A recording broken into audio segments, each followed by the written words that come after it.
സ്നേഹമേ അങ്ങേക്കായിരം സ്തോത്രമേകാം. ഓ ദിവ്യകാരുണ്യ സ്നേഹമേ അങ്ങേക്കായിരം സ്തോത്രമേകാം. Praise the Lord. പ്രിയമുള്ളവരെ, നമ്മൾ കർത്താവിൻ്റെ ആരാധ്യമായ തിരുസന്നിധാനത്തിൽ വിശ്വവചനങ്ങൾ കേട്ട് ധ്യാനിക്കുക എന്ന് പറഞ്ഞാൽ അതൊരു ദൈവസ്നേഹ പ്രവർത്തനമാണ്, അല്ലാതെ ഒരു ബുദ്ധിപരമായ പ്രക്രിയ അല്ല. കർത്താവിൻ്റെ വചനത്തെ ധ്യാനിക്കുക എന്ന് വെച്ചാൽ സ്നേഹത്തോടെ കർത്താവിൻ്റെ കരുതൽ, കർത്താവിൻ്റെ കാരുണ്യമൊക്കെ ഓർക്കത്ത് കർത്താവിൻ്റെ ഉള്ളിൽ മഹത്വപ്പെടുത്തുന്ന ഒരു ജോലിയാണ്.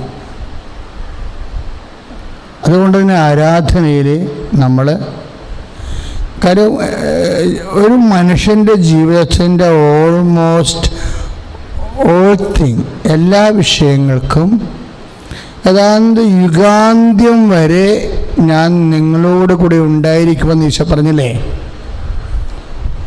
അത് യുഗാന്ത്യം വരെ വചനത്തിലൂടെ ഉണ്ടായിരിക്കും, വചനത്തിൻ്റെ വ്യാഖ്യാനത്തിലൂടെ ഉണ്ടായിരിക്കും, കർത്താവ് അതാത് കാലങ്ങളിലുള്ള വഴിനടത്തലിലൂടെ ഉണ്ടായിരിക്കും, പരിശുദ്ധ കൃപായിലൂടെ ദൈവികമായ സാന്നിധ്യത്തിലൂടെ ഉണ്ടായിരിക്കും.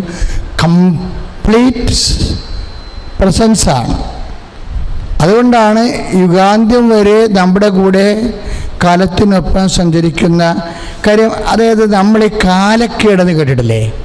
കാലക്കേട് എന്ന് വെച്ചാൽ നമ്മൾ ഇന്ത്യൻ ആസ്ട്രോളജിയുടെ ചില അവാന്തര വിഭാഗമായിട്ടാണ് ഗ്രഹപ്പിഴ, കാലക്കേട്, രാഹുകാലം എന്നൊക്കെ പറയും.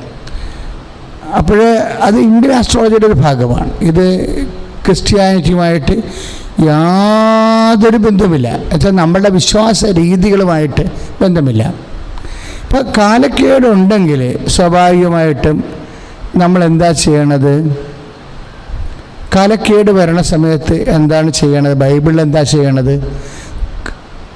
ബൈബിളിൽ കാലക്കേടുള്ള വിഷയം നമ്മൾ കാണുന്നുണ്ട് പലപ്പോഴും. അപ്പോഴൊക്കെ അവർ ചെയ്തത് എങ്ങനെയാണ്? അതാണ് നമ്മുടെ കാലക്കേടിന് നമ്മൾ ചെയ്യേണ്ടത്. ഇപ്പോൾ ഉദാഹരണത്തിന് നമ്മളുടെ മത്തായിയുടെ സുവിശേഷം 14-ാം അധ്യായം 15-ാമത്തെ വാക്യം. അതായത് അവിടെ പറയണത് കാലക്കേട് മാത്രമല്ല, സ്ഥലവും പ്രശ്നമാണ്. നമ്മുടെ ഒരു ഈവൻ്റ്, അതായത് നമ്മുടെ ജീവിതത്തിലൊരു സംഭവം, ദൈവാനുഗ്രഹമാകാം, അപകടമാകാം, എന്തുമാകാം, ഒരു ഈവൻ്റ്, ഒരു സംഭവം നടക്കണമെങ്കിൽ രണ്ട് കാര്യങ്ങൾ വേണം അതിന്. ഒന്നെന്താണ്? അത് നടക്കണ ഒരു സമയത്തായിരിക്കും, ഏതെങ്കിലും ഒരു സമയത്തായിരിക്കും. പിന്നെ അത് നടക്കുന്നത് ഏതെങ്കിലും ഒരു സ്ഥലത്തായിരിക്കും.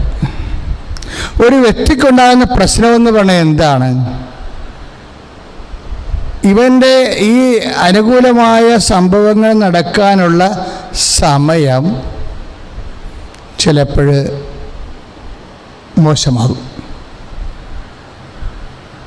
ജ്യോതിർഗോളങ്ങൾ നമ്മുടെ ഭാവിയെ ബാധിക്കുന്ന വിഷയമല്ല ശരി പറയണത്. നമ്മൾ സൃഷ്ടികളൊന്നും ആരാധിക്കാറില്ല. ഞാൻ പറയണത് ഒരു മനുഷ്യന് പ്രശ്നം ഉണ്ടാകുന്നത് എങ്ങനെയാ? ഒന്നെങ്കിൽ കാലം അവന് എതിരായി നിൽക്കും, അതിൻ്റെ സമയദോഷമെന്ന് പറയും. അത് നമ്മൾ ക്രിസ്ത്യാനിറ്റി പറയുന്ന സമയദോഷവും മറ്റ് സംസ്കാരങ്ങൾ പറയുന്ന സമയദോഷവും തമ്മിൽ വ്യത്യാസമുണ്ട്. ഒരു വിഷയം നമുക്കുണ്ടാകണം, പ്രതികൂലമാകണം, ചിലപ്പോൾ സമയദോഷം മാത്രമല്ല സ്ഥലദോഷം ഉണ്ടാകും. ഈ സ്ഥലദോഷം ഉണ്ടായാലും സമയദോഷം ഉണ്ടായാലും കർത്താവ് അതിനെ കാണുന്ന ഒരു രീതികളുണ്ട്. ഇപ്പം ഞാൻ മത്തായിയുടെ സുവിശേഷം പറഞ്ഞില്ലേ, 14-ാം അധ്യായം 15-ാമത്തെ വാക്യം. അതിൻ്റെ ശിഷ്യന്മാരോട് ഈശോയോട് പറയണത് ഇതൊരു വിജന സ്ഥലമാണ്. സ്ഥലം മോശമാണെന്ന് അർത്ഥം. ഇതൊരു വിജന സ്ഥലമാണ്. പിന്നെ എന്താണ് രണ്ടാമത്തത്? സമയവും മോശമാണ്. ഇതൊരു വിജന സ്ഥലമാണ്, നേരവും വൈകി. അത് രണ്ടും ആയില്ലേ? അപ്പം നേരമായില്ലേ? ഇപ്പം സ്ഥലവും മോശമാണ്. അപ്പം അവരുടെ ജീവിതത്തിലൊരു വിഷയമുണ്ടാകാൻ പോവുകയാണ്. കാര്യം വെച്ചാൽ അവരുടെ സമയം മോശമായി, സ്ഥലവും മോശമായി. ഈ രണ്ട് വിഷയം വേണം നമുക്ക്. എന്തെങ്കിലും സംഭവിക്കണം, ഒരു ഈവൻ ഹാപ്പൻ ചെയ്യണമെങ്കിൽ there must be A place and there must be A time. ഈ രണ്ട് കണ്ടൻറ്റുകളും ചിലപ്പോൾ സമയത്ത് നമുക്ക് എതിരാകും. അപ്പോൾ അപ്പോസ്തലന്മാർ അങ്ങനെ ഒരാളിൻ്റെ സമയം മോശമായാൽ, ഒരാളിൻ്റെ സ്ഥലം മോശമായാൽ എന്ത് ചെയ്യണം? അപ്പോൾ അപ്പോസ്തലന്മാരുടെ ഒരു രീതി പറയും. എന്താണ്? ജനങ്ങളെ പറഞ്ഞു വിടാൻ, ഡിസ്പേഴ്സ് ചെയ്യാൻ പറയും. പെടലേക്ക് നമ്മുടെ പെടലേക്ക് വരേണ്ട ആവശ്യമില്ലല്ലോ. അത് ഭയങ്കരമായ ഒരു സൂത്രപ്പടിയായി പോയി. ജനങ്ങളെ പറഞ്ഞു വിടാൻ വേണ്ടി കർത്താവിൻ്റെ ചെയ്യുമെന്ന് കുശിക്കും. ഇത് അവസാനം ഇവന്മാരുടെ സമയദോഷങ്ങൾ വന്ന് നമ്മുടെ പെടലേക്ക് വന്ന് വീട്ടിലെന്ന് വിചാരിച്ചിട്ട് അപ്പോസ്തലന്മാരോട് പറയും, ഇവിടെ ഡിസ്പേഴ്സ് ചെയ്യാൻ പറയും. അപ്പോൾ കർത്താവ് തൻ്റെ സ്വന്തം നിലപാട് പറയും. അതാണ് പ്രശ്നം. ഈശോ എന്ന് പറഞ്ഞ ഒരു നിലപാടാണ്. മനുഷ്യൻ്റെ എല്ലാ പ്രശ്നങ്ങളെക്കുറിച്ചും കർത്താവിന് വ്യക്തമായ നിലപാടുകളുണ്ട്. നിന്റെ ദൈവം നിന്റെ കാര്യത്തിൽ നിലപാടുള്ളവനാണ്. സ്തുതിക്കട്ടെ. ഹല്ലേലൂയ. യേശുവേ സ്തോത്രം. ഹല്ലേലൂയ. ഹല്ലേലൂയ ഹല്ലേലൂയ ഹല്ലേലൂയ യേശുവേ ഹല്ലേലൂയ ഹല്ലേലൂയ ഹല്ലേലൂയ ഹല്ലേലൂയ ഹല്ലേലൂയ യേശുവേ സ്തുതി. ഹല്ലേലൂയ. ഓ ദിവ്യകാരുണ്യ സ്നേഹമേ അങ്ങേയ്ക്കൊരായിരം സ്തോത്രമേകാം. ഓ ദിവ്യകാരുണ്യ സ്നേഹമേ അങ്ങേയ്ക്കൊരായിരം സ്തോത്രമേകാം. പരിശുദ്ധ പരമദിവ്യകാരുണ്യത്തിന് ആരാധനയും സ്തുതിയും പുകഴ്ചയും. നമ്മൾ കേട്ടുകൊണ്ടിരുന്നത് എന്താണ്? നിന്റെ ദൈവം നിന്റെ കാര്യത്തിൽ നിലപാടുള്ളവനാണ്. അതാണ് ഏറ്റവും വലിയ വിഷയം. അതാണല്ലോ ആ വിഷയത്തിൽ വ്യക്തമായ ഒരു നിലപാട് ഈശോയ്ക്കുണ്ട്. നിന്റെ സമയദോഷത്തിൽ, നിന്റെ കാലക്കേടിൽ, നിന്റെ സ്ഥലത്തിൻ്റെ വിപരീത അവസ്ഥയിൽ ജീസസ് ഹാസ് എ സ്റ്റാൻഡ്. എന്താണ് കർത്താവിൻ്റെ സ്റ്റാൻഡ്? എന്താണ്? അവർ പോകുന്ന പ്രശ്നമില്ല. അതാണ് ഈശോ പറയണത് 14:16. അവർ പോകേണ്ടതില്ല. ആ നിൽക്കണ എവിടെയാണ് നിൻ്റെ സ്ഥലം മോശമായിരിക്കണത്, എവിടെയാണ് നിൻ്റെ സമയം ദോഷമായിരിക്കണത്, ആ ദോഷമായ സ്ഥലത്ത് വെച്ച്, ആ ദോഷമായ സ്ഥലത്ത് വെച്ച്, ആ ദോഷമായ സമയത്ത് വെച്ച് കർത്താവ് ഇടപെടും. ശ്രദ്ധിക്കട്ടെ. ഹല്ലേലൂയ. യേശുവേ സ്തോത്രം. ഹല്ലേലൂയ ഹല്ലേലൂയ ഹല്ലേലൂയ ഹല്ലേലൂയ ഹല്ലേലൂയ ഹല്ലേലൂയ യേശുവേ സ്തുതി. ഹല്ലേലൂയ ഹല്ലേലൂയ ഹല്ലേലൂയ ഹല്ലേലൂയ ഹല്ലേലൂയ ഹല്ലേലൂയ യേശുവേ മഹത്വം മഹത്വം മഹത്വം. ഹല്ലേലൂയ ഹല്ലേലൂയ ഹല്ലേലൂയ ഹല്ലേലൂയ ഹല്ലേലൂയ ഹല്ലേലൂയ ഹല്ലേലൂയ ഹല്ലേലൂയ ഹല്ലേലൂയ. പരിശുദ്ധ പരമദിവ്യകാരുണ്യത്തിന് ആരാധനയും സ്തുതിയും പുകഴ്ചയും ഉണ്ടാകട്ടെ. ഇതൊരു ബേസിക് നിലപാടാണ് യേശുവിൻ്റെ. എന്താണ്? 14:16 മത്തായി ശ്ലീഹായുടെ സുവിശേഷം. കർത്താവിൻ്റെ മുമ്പിൽ വരുമ്പോൾ ഈ കാഴ്ചപ്പാട് നിങ്ങൾക്ക് ഉണ്ടാകണം യേശുവിനെക്കുറിച്ച്. കാര്യം യേശുവിനെക്കുറിച്ച് അറിയുന്നതാണ് നിത്യജീവൻ പോലും. അങ്ങനെയാണ്. അങ്ങനെയാണെങ്കിൽ അനുദിന ജീവിതം അങ്ങനെ തന്നെ ഇരിക്കും. ഇപ്പം യോഹന്നാൻ 17:3 ഏകസത്യ ദൈവമായി നിന്നെയും ഏറ്റു പറഞ്ഞേ, ഏകസത്യദൈവമായി നിന്നെയും നീ അയച്ച യേശുക്രിസ്തുവിനെ അറിയുകയാണ് നിത്യജീവൻ.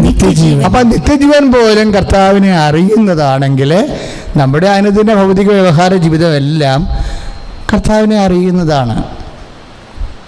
അതൊരു കീ വേർഡാണ്. ബൈബിളിൽ പല വേർഡുകളുണ്ട്. ഒക്കൾട്ട് വേർഡുണ്ട്, കീ വേർഡുണ്ട്, അനോയിൻറ്റഡ് വേർഡുണ്ട്, ഇങ്ങനെ കുറേ മദർ വേർഡുണ്ട്. വചനം കുറേ അധികം. നമ്മുടെ വചനം തന്നെ പല തരമാണ്. മദർ വേർഡെന്ന് വെച്ച് കഴിഞ്ഞാൽ എൻ്റെ അർത്ഥം എപ്പോഴും ഇങ്ങനെ പ്രസവിച്ചുകൊണ്ടേയിരിക്കും.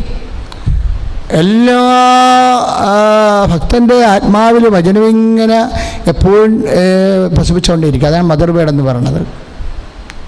എന്നുവെച്ചാൽ എപ്പോഴും ആ വചനത്തിൽ നിന്ന് വേറെ വചനം വന്നുകൊണ്ടിരിക്കും. ആ വചനത്തിൽ നിന്ന് വേറെ മനസ്സ്, കർത്താവിൻ്റെ മനസ്സ് വെളിപ്പെട്ടുകൊണ്ടിരിക്കും. ഇതുപോലെ കീ വേർഡുണ്ട്, താക്കോൽ വചനം. എന്നുവെച്ചാൽ തുറന്നാൽ ഒരു താക്കോൽ ഉണ്ടെങ്കിൽ നമുക്ക് ആ ഹോളിൻ്റെ മെയിൻ താക്കോൽ കിട്ടിയാൽ ആ ഹോളെല്ലാം മുറിയും തുറക്കാൻ പറ്റുന്ന, അതാണ് താക്കോൽ വചനം എന്ന് പറയുന്നത്. ഇതൊരു താക്കോൽ വചനമാണ്. എന്താണ്? അവർ പോകേണ്ടതില്ല. അപ്പം ഇതാണ് പ്രശ്നം. അത് നിലപാടാണിത്. 14-15 കീവേഡാണ്. അവർ പോകേണ്ടതില്ല. അപ്പം നിനക്ക് കടമുണ്ടാകാം, നിനക്ക് ക്യാൻസർ ഉണ്ടാകാം, നിനക്ക് ജപ്തിയാകാം. അപ്പോഴൊക്കെ നമുക്ക് പോകാനുള്ള ഒരു ആഗ്രഹം ഉണ്ടാകും. കർത്താവിൻ്റെ ഇപ്പം നമുക്ക് വേദന കൂടുമ്പോഴേ കർത്താവിനെ അല്ലാതെ വേറെ ഏതെങ്കിലും മാർഗങ്ങളിലൂടെ ഇതിനൊക്കെ ഒരു പരിഹാരം കണ്ടെത്താനുള്ള ശ്രമം എപ്പോഴും മനുഷ്യൻ്റെ ഒരു ടെംപ്റ്റേഷനാണത്. ഒന്ന് മാറ്റിപ്പിടിക്കാൻ നോക്കും.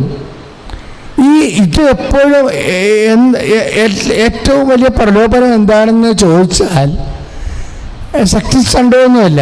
ഏറ്റവും വലിയ പ്രലോഭനം എന്ന് പറയുന്നത് ഈ ട്വിസ്റ്റിങ്ങാണ്. ട്വിസ്റ്റിങ്. കർത്താവിൻ്റെ മുഖത്തൊന്ന് കണ്ണെടുത്തിട്ട് വേറെ ഒരു ലെവൽ അന്വേഷിക്കാൻ നോക്കും. ഇപ്പോൾ അപ്പോസ്തലന്മാരുടെ ലെവലാണ് പറയണത്. എന്താ പറയണത്? അവർ പോട്ടെ, അവർ പോയി ഗ്രാമങ്ങളിൽ പോയി ചന്ത സ്ഥലത്ത് പോയി കടയിൽ നിന്ന് പോയി അപ്പം വാങ്ങിക്കട്ടെ എന്ന് പറയണത്. അപ്പം അത് വളരെ സിമ്പിളാണ്. കർത്താവ് അങ്ങനെ 3 ദിവസത്തോളം വചനം കേട്ട ആൾക്കാരെ പറഞ്ഞു വിടാൻ തയ്യാറല്ല. അപ്പോൾ ഈശോ പറയും, അവർ 3 ദിവസമായില്ലേ എൻ്റെ കൂടെ ആയിരുന്നിട്ട് വചനം കേൾക്കണത്. ഈ വചനം കേട്ട് കഴിഞ്ഞാൽ കർത്താവ് ഇങ്ങനെ മറ്റുള്ളവരുടെ മുമ്പ് കൈ നീട്ടാൻ കർത്താവ് അനുവദിക്കത്തില്ല. അതുകൊണ്ട് വായ്പ മേടിക്കാൻ പോലും അനുവദിക്കത്തില്ല. നമ്മൾ നിയമാവർത്തന പുസ്തകം 28:12 വായിക്കുമ്പോൾ, നിയമാവർത്തനം 28:12 അവിടുത്തെ കൽപ്പന പാലിച്ചാൽ നിനക്ക് കടം വാങ്ങേണ്ടി വരത്തില്ല എന്ന് പറഞ്ഞ് അവിടുത്തെ കൽപ്പനകൾ വചനങ്ങൾ പാലിച്ചാൽ നിനക്ക് കടം വാങ്ങേണ്ടി വരത്തില്ല. നീ കടം കൊടുക്കുന്നവനാകും.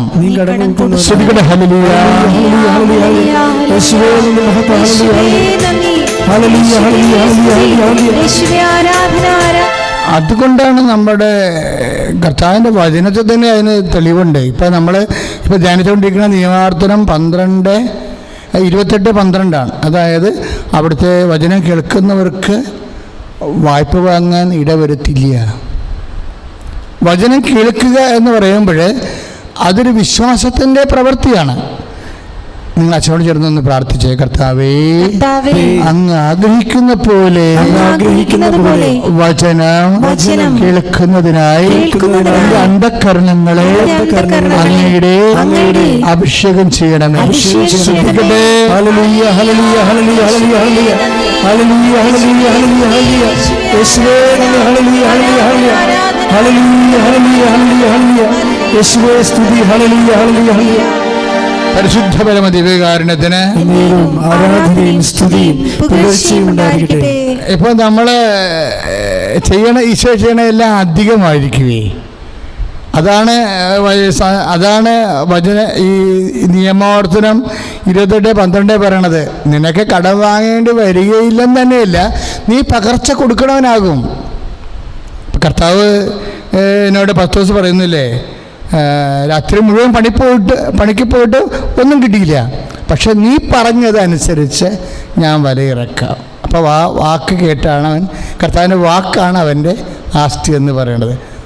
പക്ഷേ 5:7 വായിക്കുമ്പോൾ എന്താ കാണുന്നത്? മറ്റു വള്ളക്കാർക്ക് പകർച്ച കൊടുക്കുന്നതാണ് കാണുന്നത്. നിനക്ക് അതാണ് നിയമാവർത്തനം. നീ പറഞ്ഞതനുസരിച്ചെന്നാണ് പത്രോസ് പറയണത്. നീ പറഞ്ഞ അനുസരിച്ച് ഞാൻ വരയിറക്കാം. പറഞ്ഞതനുസരിച്ചാണെങ്കിലും നിയമാവർത്തനം 28:12 എന്താ പറയണത്? നീ എൻ്റെ വചനം കേട്ടാൽ കടം വാങ്ങാൻ വരികയില്ലെന്ന് തന്നെയല്ല, നീ കടം കൊടുക്കുന്നവനാകും. അതാണ് ഇപ്പോൾ 5:7 പറയണത്. അതാണ് മത്തായി നമ്മുടെ ലൂക്കാസ് വിശേഷത്തിൻ്റെ 5:7. അവർ നീ പറഞ്ഞ അനുസരിച്ച് ഞാൻ വലയിറക്കാമെന്ന് പറഞ്ഞ് കർത്താവിൻ്റെ വചനം കേട്ട് വലയിറക്കി കഴിഞ്ഞപ്പോൾ എന്നാ പറ്റി? വള്ളം നിറഞ്ഞ് കവിഞ്ഞിട്ട് മറ്റു വള്ളക്കാരെ വിളിക്കുക. ഇത് തന്നെയാണ് ഈ 14-20 സംഭവിക്കുന്നത്. മത്തായി-ശ്ലീഹയുടെ 14-20 സംഭവിക്കുന്നത് അത് തന്നെയാണ്. എന്താണ്?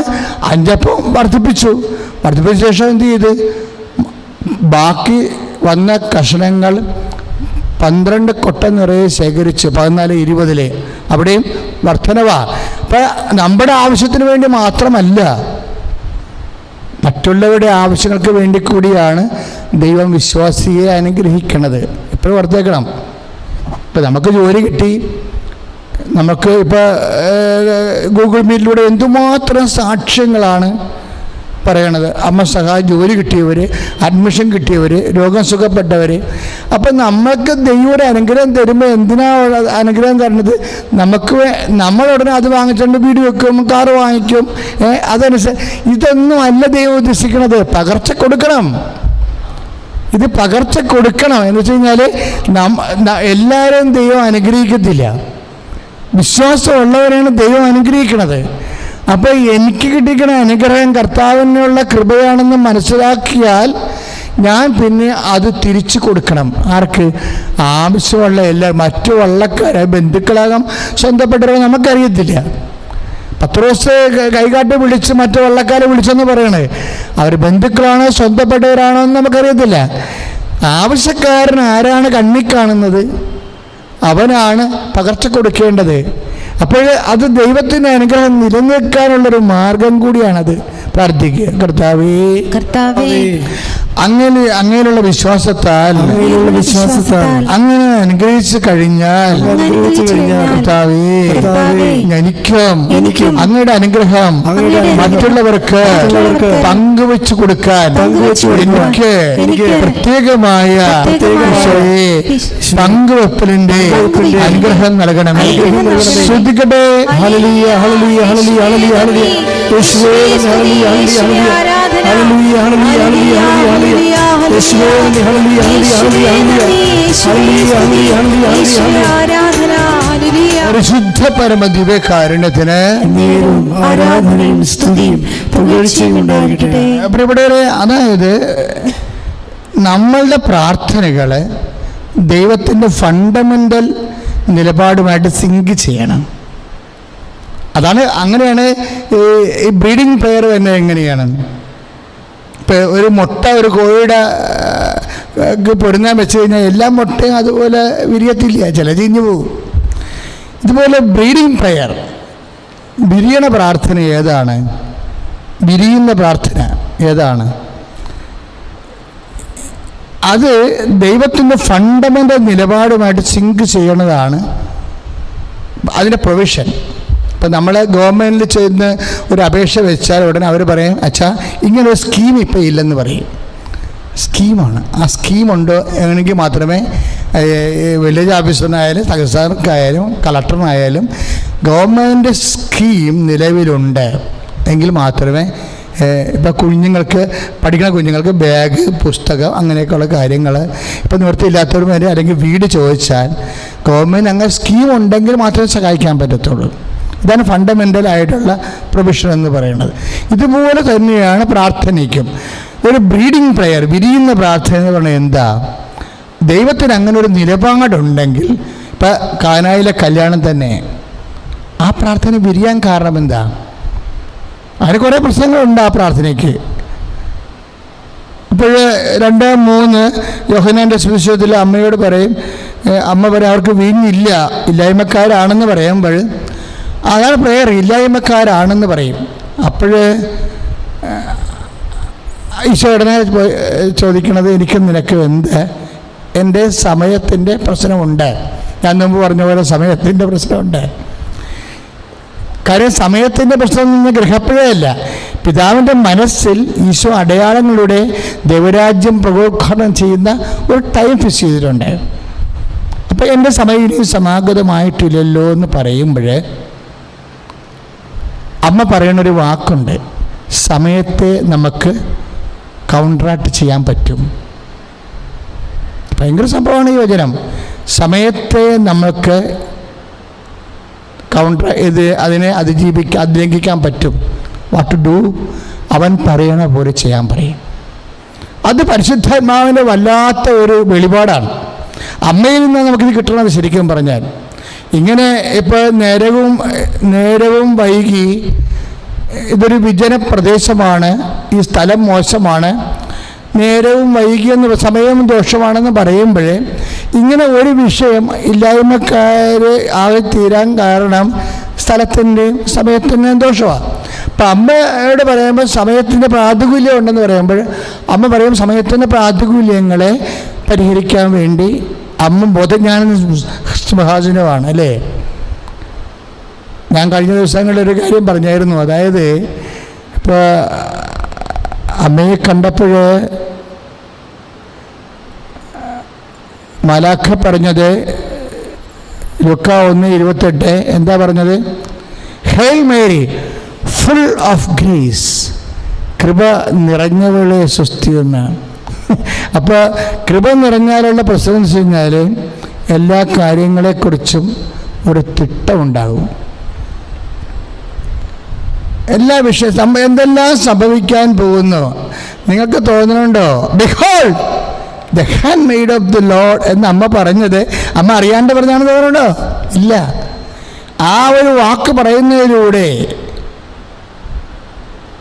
ഇപ്പം ലൂക്കാ 1:34 ഇതാ കർത്താവിൻ്റെ ദാസി, അങ്ങനെ വചനം പോലെ എന്നെ നിറവേറട്ടെ എന്ന വാക്ക് പറയുന്നതിലൂടെ അമ്മയെല്ലാം അറിഞ്ഞിട്ടാണ് പറയണത്. എങ്ങനെ അറിഞ്ഞു? പരിശുദ്ധാത്മാവിലാണ് അമ്മ ഇത് അറിയണത്. അപ്പം നമ്മൾ ചെല്ലുമ്പോൾ ലൂക്കാ 1:32 എത്തുമ്പോൾ ശമയോൻ അമ്മയോട് പറയുന്നുണ്ട്. ലൂക്കാ 2:32 ശമയോൻ എന്നാ പറയണത് അമ്മയോട്?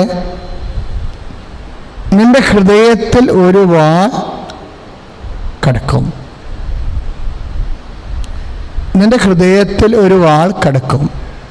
ആ ശമയോൻ അമ്മയോട് പറയണതാണ്. ഇത് അമ്മയോട് ആദ്യമേ മാലാഖ പറഞ്ഞ കാര്യമാണ്.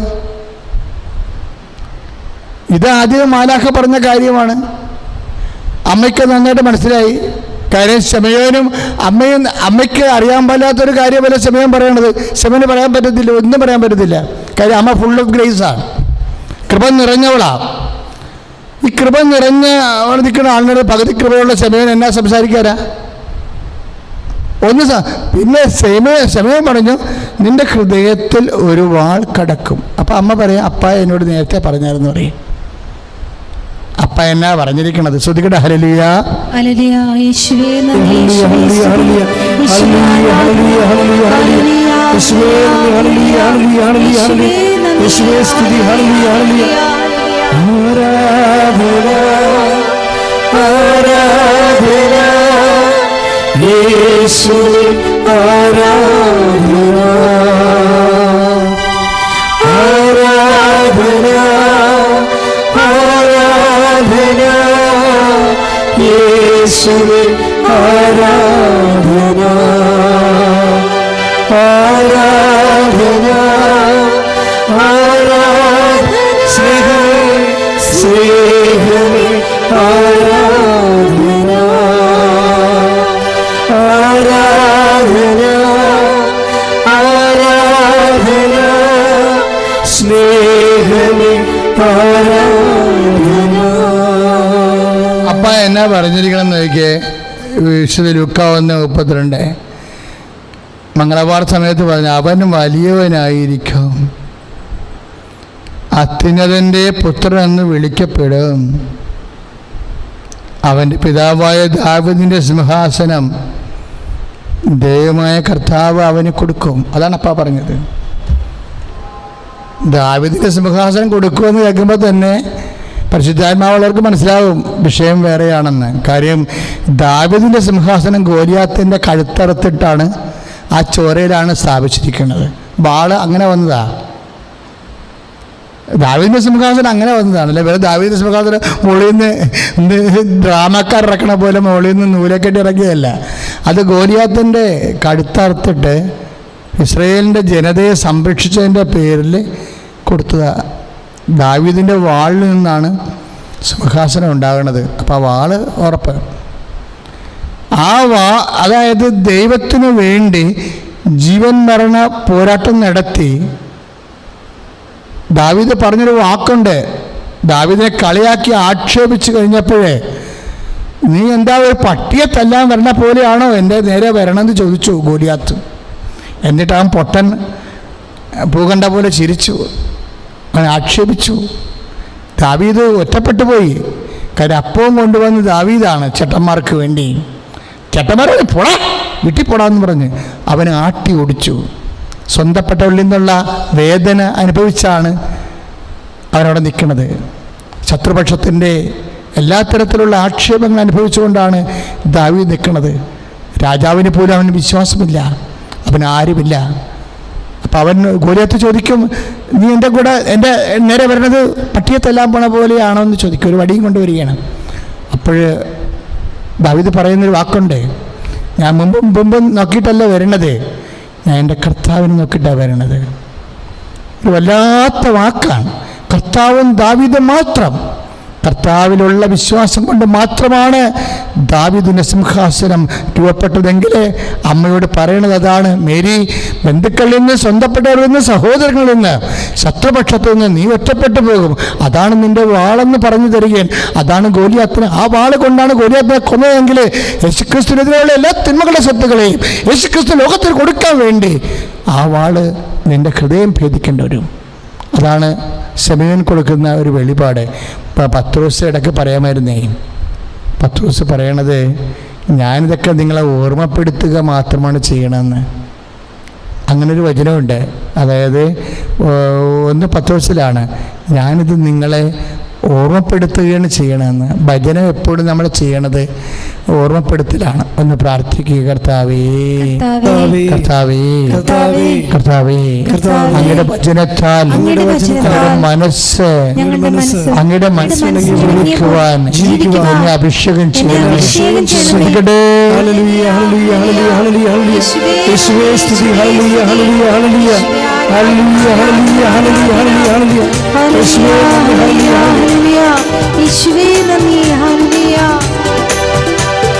കൃപകളും വരങ്ങളും ജ്വലിച്ചിടുവാൻ ഞങ്ങൾ വചനത്തിനേറുങ്ങി വളർന്നിടുവാൻ.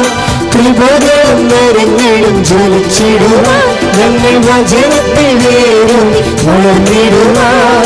നിങ്ങളെ ഇടുവരിക്കണമേ നെഞ്ചുണർന്നിടുവാൻ.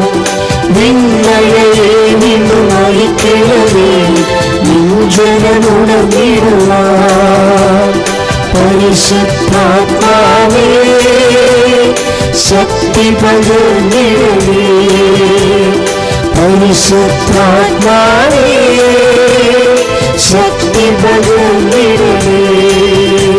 പരിശുദ്ധ പരമദിവ്യകാരുണ്യത്തിന് ആരാധനയും സ്തുതിയും പുകഴ്ചയും. ഇപ്പം നമ്മൾ ധ്യാനിച്ചുകൊണ്ടിരിക്കുന്ന സബ്ജക്റ്റ് ഇതാണ്, നമ്മളുടെ പ്രാർത്ഥന റിജക്റ്റ് ചെയ്യാതിരിക്കുക. ചിലപ്പോൾ നമുക്ക് ഇതുപോലെ സമയം പ്രതികൂലമായി വരാം, ചിലപ്പോൾ സ്ഥലമൊക്കെ പ്രതികൂലമായി വരാം.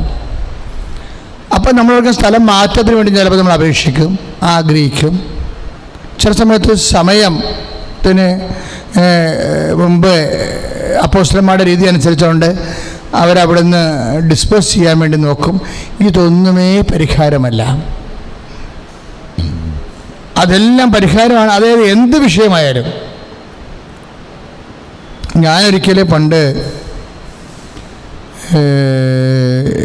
എന്നോട്, ഞാൻ കുറേ ഇടവകയിലൊക്കെ ഇരുന്നിട്ടുണ്ട്. കൊച്ചച്ഛനായിട്ട് 3 ഇടവക ഇരുന്ന്, വികാരിയായിട്ട് 2 ഇടവക ഇരുന്ന്, ഫൊറോണ വികാരിയായിട്ട് 1 ഇടവക ഇരുന്ന്, ഇങ്ങനെ കുറേ ഇടവക ഇരുന്നിട്ടുണ്ട്. ഒരു ട്രാൻസ്ഫർ എനിക്ക് ഒരിക്കലും സഹിക്കാൻ പറ്റാത്തൊരു സാധനമായിരുന്നു. കാര്യം എൻ്റെ സ്വന്തം നാട്ടിലോട്ട്. അപ്പോൾ ഞാൻ എന്നാ ചെയ്തെന്ന് വെച്ചാൽ, തുമ്പളി പള്ളി ഇരിക്കുമ്പോൾ പള്ളിയുടെ പുറകെ പോയിരുന്നുകൊണ്ട് ഒരു ദിവസം 13 ജപമാല ചെല്ലും. 13 ജപമാല 45 ദിവസം ചൊല്ലി. അപ്പോൾ പുട്ടിൻ അപേക്ഷിച്ചെന്നും പറഞ്ഞ് ട്രാൻസ്ഫർ തൽക്കാലം മരവിപ്പിച്ചെന്ന് പറഞ്ഞ് പീറ്റർ പിതാവിൻ്റെ കത്ത് വന്നു. അപ്പോൾ എനിക്ക് കുറേ പ്രശ്നങ്ങളുണ്ടായതുകൊണ്ടാണ് എനിക്കത് മാനസികമായിട്ട്, ഞാൻ പിതാവിനോട് പറഞ്ഞില്ല, ഞാൻ അമ്മയോട് പറഞ്ഞുകൊണ്ടിരുന്നു. പക്ഷേ പിന്നെ ട്രാൻസ്ഫർ പുട്ടിൻ അഭ്യർത്ഥിച്ചാൽ മരവിപ്പിച്ചിട്ടുണ്ട്. പക്ഷേ 2 മാസം കഴിയുമ്പോൾ പിന്നെയും പോകേണ്ടി വരും. ആ 2 മാസം കഴിഞ്ഞപ്പോൾ അതിനുള്ളിൽ സ്ഥലം മാറ്റി തന്നില്ലേ അമ്മ, മറിച്ച് ഞാൻ പോകുന്ന സ്ഥലത്ത് ആ 2 മാസത്തിനുള്ളിൽ റോഡ് ഇടിച്ച് തന്നു. അവിടെ റോഡില്ല, ഇങ്ങനെ പള്ളിത്തോട്ടിൽ അന്ന് റോഡില്ല, റോഡ് ഇടിച്ച് തന്നു. പിന്നെ ബാക്കിയുള്ള സൗകര്യങ്ങൾ വികാരിച്ചനെ മാറ്റി എനിക്ക് ഏറ്റവും ഇഷ്ടപ്പെട്ട ഒരു അച്ഛനെ കൊണ്ടുവന്ന് പ്ലേസ് ചെയ്തു. അമ്മ കുറച്ച് കാര്യങ്ങൾ ചെയ്തു, എന്നിട്ട് പുക തന്നെ വേണമെന്ന് പറഞ്ഞു. അമ്മ മാറ്റിയതൊന്നുമല്ല, അമ്മ എൻ്റെ മനസ്സ് മാറ്റിക്കളഞ്ഞു. ഞാൻ ഏറ്റവും കൂടെ പേടിച്ചും വിഷമിച്ചിരുന്നൊരു വിഷയം, ആ 45 ദിവസത്തെ ദേവമാല കഴിഞ്ഞപ്പോൾ എൻ്റെ മനസ്സ്, അപ്പോൾ എനിക്ക് മനസ്സിലായി, നമ്മൾ പറയണ പോലെ സ്ഥലമല്ല പ്രശ്നം, സമയവുമല്ല പ്രശ്നം, നമ്മുടെ മനസ്സാണ് പ്രശ്നം. സ്ഥലമല്ല പ്രശ്നം, സമയവുമല്ല പ്രശ്നം, നമ്മുടെ മനസ്സാണ് പ്രശ്നം. ഈ മനസ്സ് തൊടണമെങ്കിൽ അഭിഷേകം വേണം. ഞാൻ ഇവിടുന്ന് പോണത് അത്യാവേശത്തോടുകൂടിയാണ് പള്ളിത്തോട്ടിൽ പോണത്. അതുപോലെ തന്നെ അമ്മ എൻ്റെ കൂടെ നിന്നു. ഞാൻ ഈ പറയുന്ന കാര്യം എന്താണെന്നറിയാവോ? അതായത് നമ്മളുടെ ജീവിത പ്രശ്നങ്ങളിലെ, ഇപ്പം ഞാൻ നിങ്ങളോട് പറയുമ്പോൾ ചിലപ്പോൾ എല്ലാത്തിനും ഞാൻ എന്ത് പറഞ്ഞാലും കറസ്പോണ്ടിങ് എക്സ്പീരിയൻസ് എൻ്റെ ഉണ്ട്. എൻ്റെ ജീവിതത്തിൽ വരാത്ത ഒരു കാര്യവും വിശുദ്ധന്മാരുടെ കഥകൾ പോലും ഞാൻ പറയത്തില്ല. എനിക്ക് അതിലൊന്നും വിശ്വാസമില്ലാത്തതുകൊണ്ടാണ്. വിശുദ്ധന്മാരുടെ പകുതിയോളം കഥകളിലൊന്നും എനിക്ക് വിശ്വാസമില്ല. ഒക്കെ എല്ലാം ഈ അവിടെ ഇങ്ങനെ കൊഴുപ്പിക്കാൻ വേണ്ടി ഇങ്ങനെ ജീവചരിത്രം എഴുതുന്ന ആൾക്കാരുടെ കയ്യിൽ നിന്നൊക്കെ ഇട്ട് പൊടിക്ക എഴുതുന്നതാണ്. അപ്പം അതുകൊണ്ട് അതൊന്നും ഞാൻ പറയത്തില്ല. എനിക്ക് വളരെ ടൈറ്റായിട്ട് അറിയാവുന്ന ചില കാര്യങ്ങൾ മാത്രമേ അതിൽ നിൽക്കൂ. ബാക്കിയെല്ലാം പറയണത് എൻ്റെ കണ്ണുകൊണ്ട് കാണാത്ത, ചെവി കൊണ്ട് കേട്ട്, കൈകൊണ്ട് സ്പർശിച്ച കർത്താവിൻ്റെ അനുഭവങ്ങളുണ്ട്. അത് എല്ലാം എന്ത് പറഞ്ഞാലും അതിന് ആ ബാക്കിങ്സ് ഉണ്ട്. ഞാൻ പക്ഷേ സമയക്കുറവുകൊണ്ട് ഞാനത് പറയാത്തതാണ്. ഇപ്പോൾ തന്നെ ഈ വിഷയം, ഈ ട്രാൻസ്ഫർ വിഷയം പറയണമെങ്കിൽ 1.5 മണിക്കൂർ എനിക്ക് പറയാൻ പറ്റൂ. പറയാത്തതിൻ്റെ കാര്യം നമുക്ക് സമയമില്ല. ഞാൻ പറഞ്ഞു വരുന്നതിൻ്റെ കാരണം, നമ്മൾ ഒരു വിഷയം സംസാരിക്കുമ്പോൾ ഒരു കാലം, ഇപ്പം നിൻ്റെ വീട്ടിലൊരു എല്ലാം മോശമായിക്കൊണ്ടിരിക്കുന്ന സമയമാണെന്ന് വിചാരിച്ചോ. നിൻ്റെ മക്കളുടെ സ്വഭാവം മാറുന്നു, നിൻ്റെ മരുമകളുടെ സ്വഭാവം മാറുന്നു. ഇന്നലെ ഒരു അമ്മച്ചേനെ വിളിച്ച് സങ്കടത്തോടെ കുറേ കാര്യം പറഞ്ഞു. ഒരു കാര്യമില്ല, നല്ലൊരു കുടുംബമായിരുന്നേ. പിള്ളേരൊക്കെ കല്യാണം കഴിച്ച് പുതിയ ആൾക്കാരൊക്കെ വരുമ്പോൾ കൂറുമാറി. അപ്പം ഇപ്പം നമുക്ക് സംശയം നമ്മുടെ വീട് തന്നെ ആയിട്ടെന്ന്. വീടിൻ്റെ കാലാവസ്ഥയും മാറി, കളറും മാറി.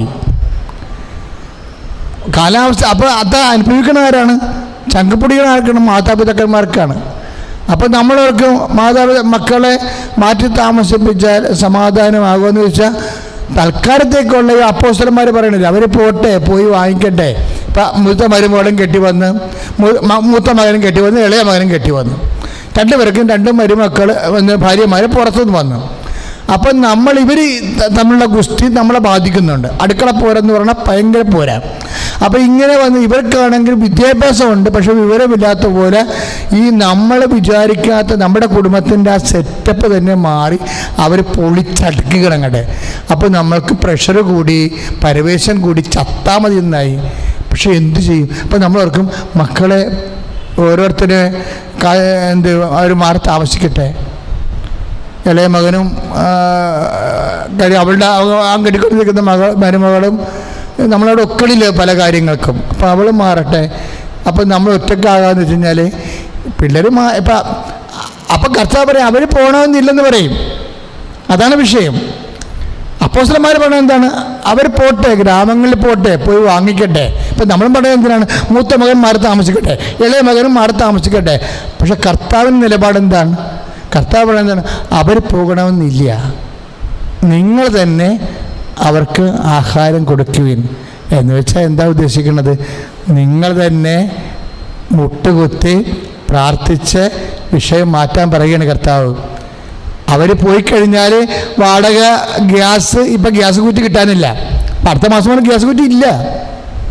കേൾക്കുമ്പോൾ നിസ്സാരമാണ്. കിട്ടിയവർ കിട്ടി. ഇനി പുതിയൊരു വാടക വീട്ടിലോട്ട് പോകുമ്പോൾ നമ്മൾ എന്ത് ചെയ്യും? സിസ്റ്റം മാറുകയും കുറച്ച് നേരെ ആകാൻ കുറച്ച് സമയം എടുക്കും. എല്ലാം നല്ലതിന് വേണ്ടിയാണ് മാറണത്. പക്ഷേ ഇങ്ങനെ പുതിയ മാറ്റങ്ങൾ വരുമ്പോൾ അവശത പിടിച്ച ഒരു സമൂഹമില്ലേ, അവരാണ് അനുഭവിക്കുന്നത്. മാറ്റങ്ങളെല്ലാം വരണത് ഒരു ക്രിമി ലെയറിന് വേണ്ടിയാണ് ഗുണം ചെയ്യണത്. കാര്യം ഈ ക്രിമി ലെയറാണ് രാജ്യം ഭരിക്കുന്നത്.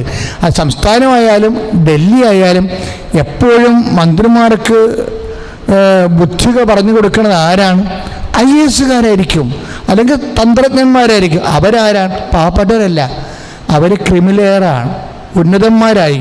അപ്പോൾ ഉന്നതന്മാർ വിഭാവന ചെയ്യുന്ന ലോകത്തിലേക്കാണ് നമ്മുടെ രാജ്യത്തെ കൊണ്ട് എത്തിക്കുമ്പോൾ അനുഭവിക്കുന്ന ആരാണ്? മുടന്തൻ. ഈ വണ്ടി കൃത്യസമയത്ത് എത്തണമെന്നും പറഞ്ഞുകൊണ്ട് നമ്മൾ വിടുകയാണ്. വണ്ടി സ്റ്റാർട്ട് ചെയ്ത് പോകാൻ പറയുന്നുണ്ട്, കണ്ടക്ടർ ബെല്ലടിക്കുന്നു, ഡ്രൈവർ ഓടിക്കുന്നു. പക്ഷെ ആ മുടന്തി പുറകെ വരുന്ന ആളില്ലേ, അവൻ്റെ കാര്യം തീർന്നു. ചിലപ്പോൾ അത് ലാസ്റ്റ് വണ്ടിയാകും. അപ്പോൾ ഈ അവസാനം മുടന്തി വരുന്നവനൊക്കെ വഴി കിടക്കും. രാജ്യവികസനത്തിൻ്റെ ഒരു പ്രശ്നം അതാണ്. രാജ്യം വികസിച്ചു വരും. ആ വികസനം ആരുടെ വികസനമായിരിക്കും? ഈ രാജ്യത്ത് അവശതയുള്ളവൻ്റെ വികസനമല്ല, അവൻ വഴിയിലാകുകയാണ്. ഓരോ പ്രോജക്റ്റ് കഴിയുമ്പോഴും ഓരോ പദ്ധതി കഴിയുമ്പോഴും അവശതയുള്ളവൻ വഴിയിലാകുന്ന കാര്യമാണ് ഇവിടുത്തെ ഏറ്റവും വലിയ വിഷയം. വികസനത്തിന് കുഴപ്പമൊന്നുമില്ല. 20% പേരാണ് വികസിച്ച് വരണത്.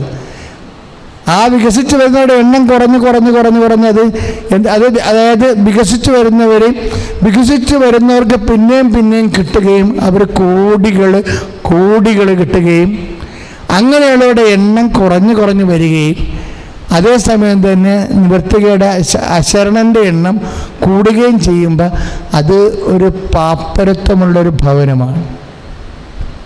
ഈശോ ഇവിടെ എന്താ പറയണമെന്ന് വെച്ച് കഴിഞ്ഞാൽ, അങ്ങനെയുള്ളവരെ തെണ്ടാൻ വിടരുത് എന്നാണ് പറയണത്. അങ്ങനെയുള്ളവരെ തെണ്ടാൻ വിടരുത്, അവർ പോകണമെന്നില്ല. ഭയങ്കര വചനമാണത്. അവർ പോകണമെന്നില്ല എന്ന് പറയുന്നത് ഒരു ഫണ്ടമെൻ്റൽ നിലപാടാണ്. 14-16 2 കാര്യം ഈശോ പറയും. അവർ പോകണമെന്നില്ല, പിന്നെ എന്താണ്? ആരും പോകണ്ടെന്ന് ഉള്ള ആശയമാണ്. ഇരുട്ടാകുമ്പോൾ ആരും പോകണമെന്നില്ല, ആരും പോകരുത്, അവിടെ നിൽക്കുക. അപ്പോഴേ മൂത്തമകനും പോകണ്ട, ഇളയ മകനും പോകണ്ട, നിങ്ങളവിടെ നിൽക്ക്. തമ്മിൽ കുറച്ച് നേരം ഈ അപ്പം വിളമ്പി കിട്ടണ വരെ ഉണ്ടാകുന്ന വിശപ്പുണ്ട്, അത്രയേ ഉള്ളൂ. അമ്മ മുട്ട നിൽക്കണം, കുടുംബത്തിൽ കൈ പിടിച്ച് ഉപവസിച്ച് പ്രാർത്ഥിക്കണം. വേറെ ഒന്നിലും കർത്താവിൻ്റെ നിലപാടുകളല്ലാതെ വേറെ ഒരു നിലപാടെടുക്കരുത്. എന്നിട്ട് അതാണ് കർത്താവിൻ്റെ നിലപാട്. ഈ നിലപാടിന് അതാണ് ഫണ്ടമെൻ്റൽ നിലപാട്. അവർ പോകണമെന്നില്ല. പിന്നത്തെ എന്താണ്? നിങ്ങൾ തന്നെ കൊടുക്കാൻ പറയും. അതാണ് കാനായി സംഭവിക്കണത്. കാനായാലും ഈ ഫണ്ടമെൻ്റൽ നിലപാട് അവർ പോകണമെന്നില്ല എന്നുള്ളതാണ്. ഇപ്പം നമുക്കൊരു കാര്യം അറിയാമല്ലോ, ഇസ്രായേൽക്കാർ വായ്പ വാങ്ങിക്കുന്നതിൻ്റെ മെയിൻ പാർട്ടിക്കാരാണ്. ഈ ലോണിൻ്റെ പരിപാടി സ്കീമൊക്കെ തുടങ്ങി അവർ തന്നെയാണ്. അവരുടെ ജീവിതത്തിൽ വായ്പ വാങ്ങിച്ചാണ് അവർ ഇസ്രായേലിലെത്തിയത്. ഈജിപ്തിലെ പെണ്ണുങ്ങളുടെ എല്ലാത്തിൻ്റെയും കഴുത്ത് കിടന്ന സ്വർണം ചെടുത്തിമാർ മേടിച്ച്, കള്ളത്തരം പറഞ്ഞ് മേടിച്ചതാണ്. വായ്പ മേടിച്ച് ഇരവ് മേടിച്ചതാണ്. ഇരവ് കിട്ടി പൊന്നെല്ലാം കയ്യിലായപ്പോൾ ടക്കെന്ന് ഇവരവിടെ നിന്ന് വണ്ടി വിട്ടെല്ലാം കൂടി രാത്രി. അതാണ് അപ്പോൾ വായ്പ മേടിക്കണ രക്തത്തിലുള്ള സ്വഭാവമുള്ള ആൾക്കാരാണ് ഇവർ. അതുകൊണ്ടാണ് കർത്താവിൻ്റെ കഥയിൽ വായ്പ മേടിക്കുന്ന ആൾക്കാരുടെ എണ്ണം കൂടുതലാണ്. ഇപ്പം 11:5 ലുക്കാൻ്റെ സുവിശേഷം 11:5 ഒരു സ്നേഹിതൻ ഒരുത്തൻ്റെ വീട്ടിൽ രാത്രി വിരുന്ന് വരും. അപ്പോഴേ ആ സ്നേഹിതന് കൊടുക്കാൻ ഇവൻ്റെ കയ്യിലൊന്നും ഉണ്ടാകത്തില്ല. അപ്പം അടുത്ത വീട്ടിൽ പോയി വെച്ചും കൊതകെ കൊട്ടും രാത്രി 11 മണിക്ക്. സ്നേഹിത എന്ന് പറയുമ്പോൾ അയാൾ പറയും, എന്താ പരിപാടി എന്ന് ചോദിക്കും. ഞാൻ എൻ്റെ കുഞ്ഞുങ്ങളും കിടപ്പാണ്. അങ്ങനപ്പോൾ അതിൽ കാര്യമില്ല, ഞാൻ പോകത്തില്ല. എന്താണ് ഒരു സ്നേഹിതൻ യാത്രാമധ്യേ എൻ്റെ വീട്ടിൽ വിരുന്ന് വന്നു. അതിന് കൊടുക്കാൻ എൻ്റെ കയ്യിലൊന്നും ഇല്ല. അപ്പോൾ എനിക്ക് 3 അപ്പം വായ്പ തരണം എന്ന് പറയും. അപ്പോഴേ ഈശോ ആ കഥ പറഞ്ഞ് അവസാനിപ്പിക്കുന്നത് അവൻ തൻ്റെ സ്നേഹിതനാണെന്നതിൻ്റെ പേരിൽ അവർ കൊടുക്കത്തില്ലെങ്കിൽ നിർബന്ധം നിമിത്തം കൊടുക്കുമെന്ന് പറഞ്ഞിട്ട് പ്രാർത്ഥനയിലേക്ക് കർത്താവ് ലിങ്ക് ചെയ്യും. അപ്പോൾ വായ്പ നിർബന്ധ നിമിത്തം കൊടുക്കും. ശരിക്കും പറഞ്ഞാൽ കാനായിലെ കല്യാണ വീട്ടിലും അപ്പം വായ്പ വാങ്ങിച്ചാൽ വീഞ്ഞു വായ്പ മേടിക്കാൻ പാടില്ലേ? അതാണ് പ്രശ്നം. അപ്പം വായ്പ വാങ്ങിച്ച കഥ പറഞ്ഞ കർത്താവിന് പറയാം, അവരോട് വായ്പ മേടിക്കാൻ പറയാം, അടുത്ത വീട്ടിൽ പോയി മേടിക്കാൻ പറയാൻ പറയാം. അവിടെയാണ് മുഴുവൻ വീഞ്ഞ. ആ കാനായിലെ കല്യാണത്തിൽ ഞാൻ പോയതാണ് അവിടെയൊക്കെ. ഇപ്പോഴും അതുതന്നെ അവസ്ഥ. എല്ലാ വീടുകളിലും 10-50 ഏക്കർ മുന്തിരിത്തോട്ടുണ്ട്.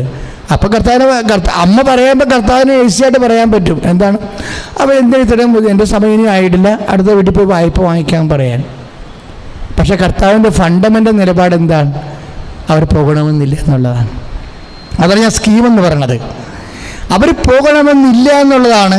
അതായത് കർത്താവ് നിൻ്റെ വീട്ടിൽ നിൽക്കുമ്പോഴേ നീ കൈ നീട്ടാൻ മറ്റൊരു വീട്ടിൽ പോകണമെന്നില്ല. കൈയടിച്ച് ശ്രുതികട ഹല്ലേലൂയ, യേശുവേ സ്തോത്രം, ഹല്ലേലൂയ, ഹല്ലേലൂയ, ഹല്ലേലൂയ, ഹല്ലേലൂയ, യേശുവേ ഹല്ലേലൂയ, ഹല്ലേലൂയ, ഹല്ലേലൂയ, യേശുവേ സ്തുതി, ഹല്ലേലൂയ.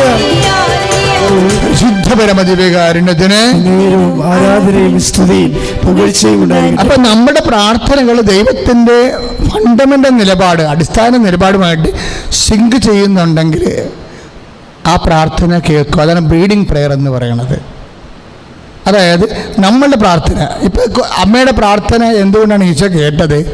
ഈശോയുടെ ഫണ്ടമെന്റൽ നിലപാടാണ്. എന്താണ്? അവർ പോകണമെന്നില്ല, അവർ വായ്പ വാങ്ങിക്കാൻ പോകേണ്ട കാര്യമില്ല. ഈശോ ആ വീട്ടിൽ നിൽക്കുന്നിടത്തോളം കാലം ആ വീട്ടിലൊരു ഇല്ലായ്മ വന്നാൽ അവരടുത്ത വീട്ടിൽ പോയി കൈ നീട്ടിയാൽ പിന്നെ കർത്താവിൻ്റെ ആവശ്യം എന്ത്? അപ്പോൾ കർത്താവിൻ്റെ അസ്തിത്വത്തെ, സാന്നിധ്യത്തെ ചോദ്യം ചെയ്യണ ഒരു പരിപാടിക്ക് അമ്മ നിൽക്കത്തില്ല. അവർ കർത്താവ് ഒരു വീട്ടിൽ നിൽക്കുമ്പോഴേ ആ വീട്ടിലൊരു ഇല്ലായ്മ വന്നാൽ, ഒരു രോഗം വന്നാൽ, അതിന് സാമ്പത്തിക തകർച്ച വന്നാൽ, ഒരു ജപ്തി നടപടി വന്നാൽ അവരെ വീടെന്തിനാണ് കർത്താവ് ഇവിടെ നിൽക്കുമ്പോൾ വേറെ സ്ഥലത്ത് പോയി കൈനീട്ടാൻ പറ്റുമോ? അതാണ് ഈശോ പറയണത്. അവർ പോകണമെന്നില്ല എന്ന് പറയും. കർത്താവ് ഇവിടെ നിൽക്കുന്നതോളം കാലം കർത്താവ് തന്നെയാണ് സമാധാനം കണ്ടെത്തേണ്ടത്. അതോ കർത്താവ് ഇവിടെ നിൽക്കുന്നതോളം കാലം നമ്മൾ വേറെ സ്ഥലത്ത് കൈ നീട്ടിയാൽ നമ്മുടെ വീട്ടിൽ നിൽക്കുന്ന കർത്താവിനെ അപമാനിക്കുന്നതാണ്. അപ്പോൾ കർത്താവ് പോകും. അപ്പോൾ നമ്മൾ ശ്രദ്ധിക്കേണ്ട വലിയൊരു വിഷയമാണ് അച്ഛൻ അത് പറയണത്. അതായത് ഇനി അമ്മമാരാവിൻ്റെ പ്രാർത്ഥന കേൾക്കാനുള്ള കാരണം ദൈവത്തിൻ്റെ ഫണ്ടമെൻ്റൽ പോളിസി അവർ പോകണമെന്നില്ല, ആരുടെ മുമ്പിൽ കൈ നീട്ടണമെന്നില്ല എന്നുള്ളതാണ്. പിന്നെ എന്താണ്? നിങ്ങൾ തന്നെ കൊടുക്കുവിൻ. അപ്പോൾ ആരാണവിടെ കർത്താവിൻ്റെ സ്ഥാനത്ത് നിൽക്കുന്നത്? അവർ കൊടുക്കേണ്ടി വരും. ഒരു വീട്ടിൽ ചിലപ്പോൾ 5 പേരും പ്രാർത്ഥിക്കണം നിർബന്ധമില്ല, 6ാമത്തെ അമ്മയായിരിക്കും പ്രാർത്ഥിക്കുന്നത്. അവരാണ് സമാനം കണ്ടെത്തേണ്ടത്. ഒരു വീട്ടിൽ 6 പേരുണ്ടാകാം, 5 പേരും പ്രാർത്ഥിക്കണം ഒരു നിർബന്ധമില്ല. അവർക്ക് പ്രാർത്ഥന അനുഭവമില്ല, പ്രാർത്ഥന അറിയത്തില്ല. അവിടെ പ്രാർത്ഥന അറിയാവുന്ന അമ്മ മാത്രമാണെങ്കിൽ, അപ്പൻ മാത്രമാണെങ്കിൽ അപ്പനാണ് അവർ പോകണ്ടായ അവർക്ക് വേണ്ടി മുട്ടുകുത്തേണ്ടതും കർത്താവിൻ്റെ സാന്നിധ്യം സബലമാക്കി കൊടുക്കേണ്ടതും. ശ്രുതികട്ടെ ഹല്ലേലൂയ, യേശുവേ സ്തോത്രം, ഹല്ലേലൂയ,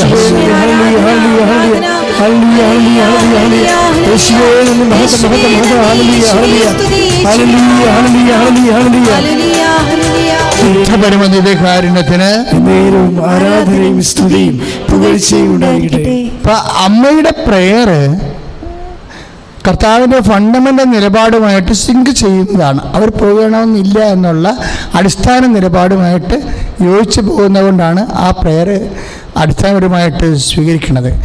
പ്രെയറിൻ്റെ ഒരു പ്രശ്നം, പ്രാർത്ഥിക്കുമ്പോൾ ശ്രദ്ധിക്കേണ്ടത്, പണ്ട് ആദ്യമേ തന്നെ പ്രെയർ റിജക്റ്റ് ചെയ്യണതായിട്ടാണ് ബൈബിൾ പറയണത്. അതെന്താണ് നമ്മൾ അറിയണം. ആദ്യമേ ഹവ്വായുടെയും ആദത്തിൻ്റെയും കാലം കഴിയുമ്പോൾ പിന്നെ വരുന്നത് കായൻ്റെയും ആബേലിൻ്റെയും കാലമാണ്. പിന്നെ നമ്മൾ ബൈബിൾ പറയണത് റിജക്ഷൻ ഓഫ് പ്രെയറാണ് പറയണത്. സബ്ജക്റ്റ് നിസ്സാരമല്ല, വലിയ കാര്യമാണത്. ബൈബിൾ അവതരിപ്പിക്കുന്ന രണ്ടാമത്തെ, അതായത് ആദ്യം മനുഷ്യൻ്റെ പതനം, രണ്ടാമത് അവതരിപ്പിക്കുന്നത് എന്താണ്? Rejection of prayer. നമ്മൾ കായൻ്റെ ആബേലിനെ കൊന്ന കാര്യമൊക്കെയാണ് പറയണത്. പക്ഷേ ആ കൊലയുടെ നെറ്റിഫിറ്റ് എന്താണ്?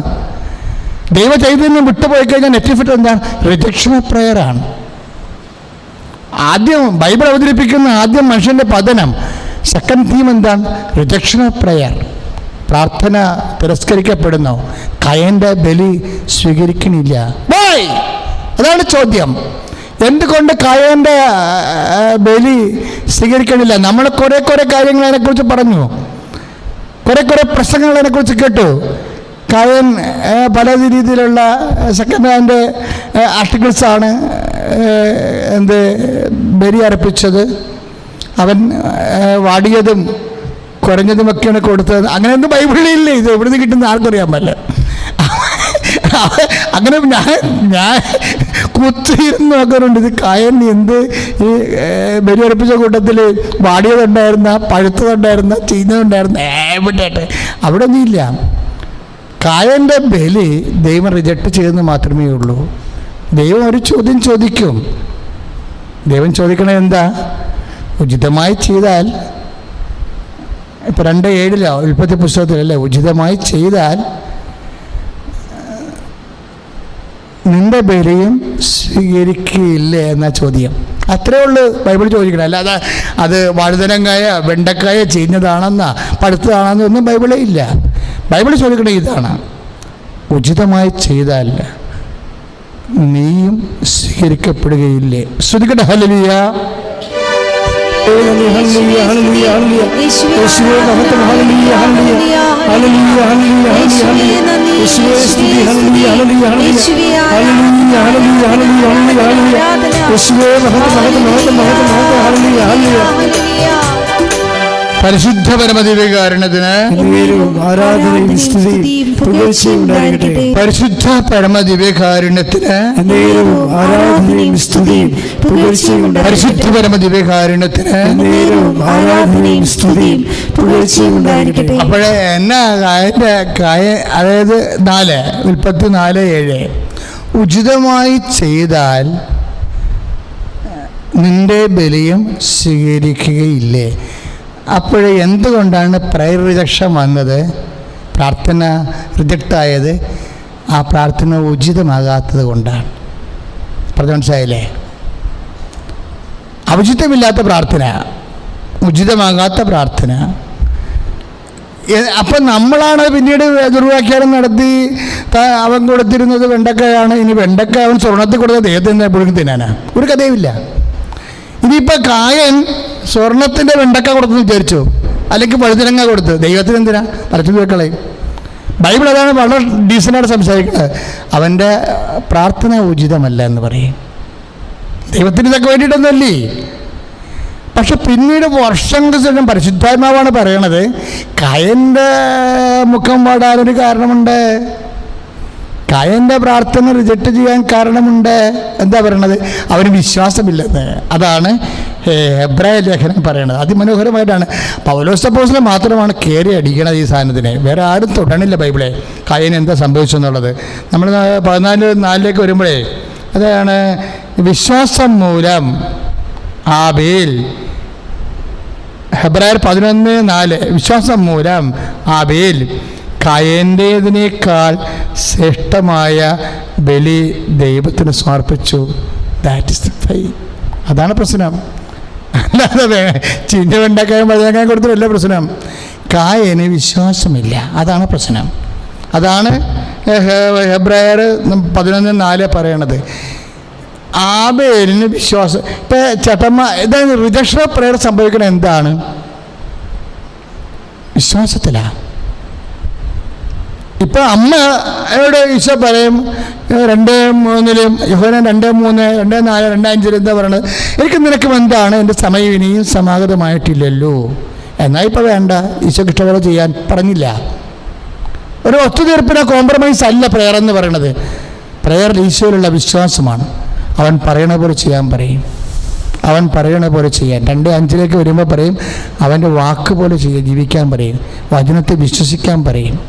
അവൻ്റെ വചനം, വിശ്വാസം എന്നത് അവൻ്റെ വചനത്തിലുള്ള വിശ്വാസമാണ്.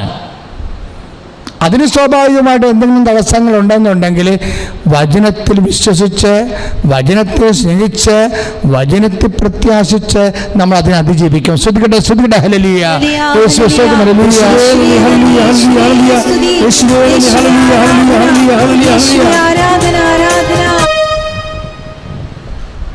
ബ്ലെയിംലെസ് പ്രയർ എന്നുവെച്ചാൽ നിന്റെ പ്രാർത്ഥന കായൻ്റെ പ്രാർത്ഥന പോലെ ഊനം ഉണ്ടാവരുത്. അതായത് അതിന് ന്യൂനത ഉണ്ടാവരുത്. ഇപ്പം നമ്മൾ ലേവ്യ പുസ്തകമൊക്കെ വായിക്കുമ്പോഴും ബലി റിജക്റ്റാകണത് കർത്താവിന് കാഴ്ച അർപ്പിക്കാൻ വരുമ്പോൾ. ശ്രദ്ധിക്കട്ടെ, ശ്രദ്ധിക്കട്ടെ. ഹല്ലേലൂയ, ഹല്ലേലൂയ, ഹല്ലേലൂയ, ഹല്ലേലൂയ, ഹല്ലേലൂയ. യേശുവേ നന്ദി. ഹല്ലേലൂയ, ഹല്ലേലൂയ, ഹല്ലേലൂയ, ഹല്ലേലൂയ, ഹല്ലേലൂയ, ഹല്ലേലൂയ, ഹല്ലേലൂയ. ലേവ്യർ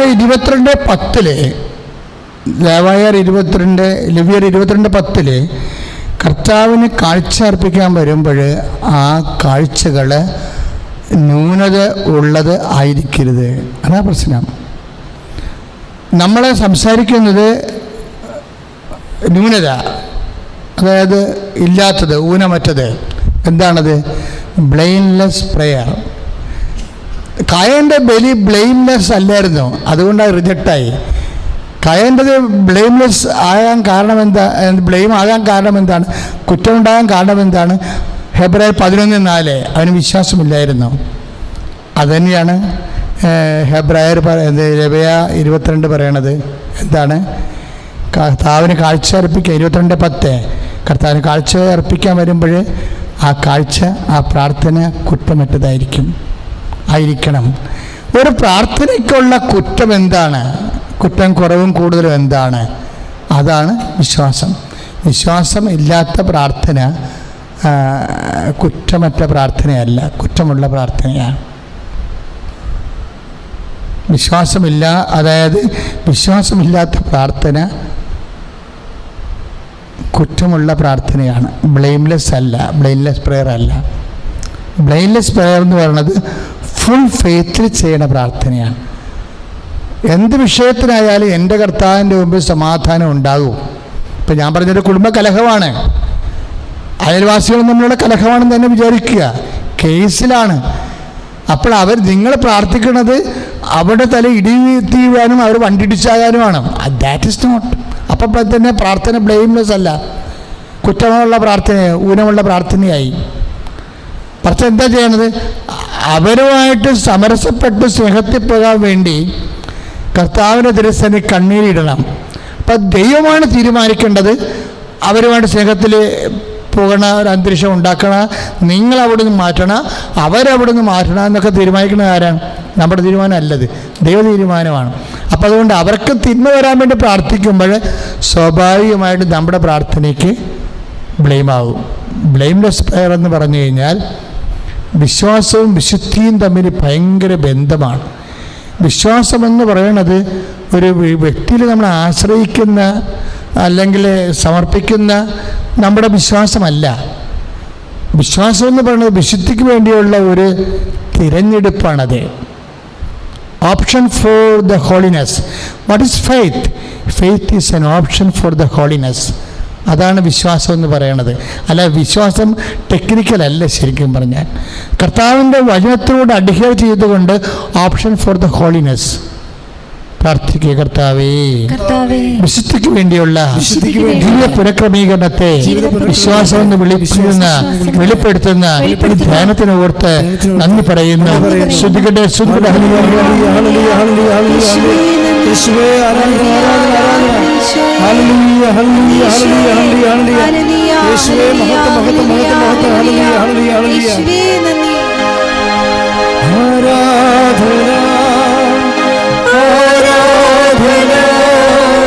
യേശുവേ ആരാധന, ആരാധന, ആരാധന, യേശുവേ ആരാധന. അതാണ് യാക്കോബ് 5:15 പറയണത്. യാക്കോബ് 5:15 ഏറ്റു പറഞ്ഞ് വിശ്വാസത്തോടെയുള്ള പ്രാർത്ഥന രോഗിയെ സുഖപ്പെടുത്തും. കർത്താവ് അവനെ എഴുന്നേൽപ്പിക്കും. അവൻ പാപങ്ങൾ ചെയ്തിട്ടുണ്ടെങ്കിൽ അവിടുന്ന് അവന് മാപ്പ് നൽകും. അപ്പൊ വിശ്വാസത്തോടെയുള്ള പ്രാർത്ഥനയ്ക്ക് എന്നാ വചനം? നിങ്ങൾ വീണ് പോയിട്ടുണ്ടെങ്കിൽ രോഗമാകാം, സാമ്പത്തിക തകർച്ചയാകാം, ബിസിനസ് തകർച്ചയാകാം, മനസ്സിടിവാകാം. പക്ഷേ നിൻ്റെ വിശ്വാസ നിലവാരം വർദ്ധിച്ചു കഴിഞ്ഞാൽ നീ എഴുന്നേൽക്കും. അതാണ് കർത്താവ് അവൻ എഴുന്നേൽപ്പിക്കുമെന്നാണ് യാക്കോബ് 5:15 പറഞ്ഞത്. 5:15 പറഞ്ഞത് കർത്താവ് വിശ്വാസത്തോടെ പ്രാർത്ഥന രോഗിയെ സുഖപ്പെടുത്തും, കർത്താവ് അവൻ എഴുന്നേൽപ്പിക്കും. പിന്നെ എന്താ? വിശ്വാസത്തോടെ പ്രാർത്ഥനയിൽ അച്ഛൻ മുമ്പ് പറഞ്ഞത് ശരിയാണ്. Option faith is an option for the holiness. അതാണ് യാക്കോബും പറയണത്. ഞാൻ യാക്കോബിൽ നിന്ന് പഠിച്ചതല്ല, ഇപ്പം എന്നോട് പരിശുദ്ധാത്മാവിലേക്ക് വന്ന നിറവിൽ ഞാൻ പറഞ്ഞതാണത്. Faith is an option for the holiness.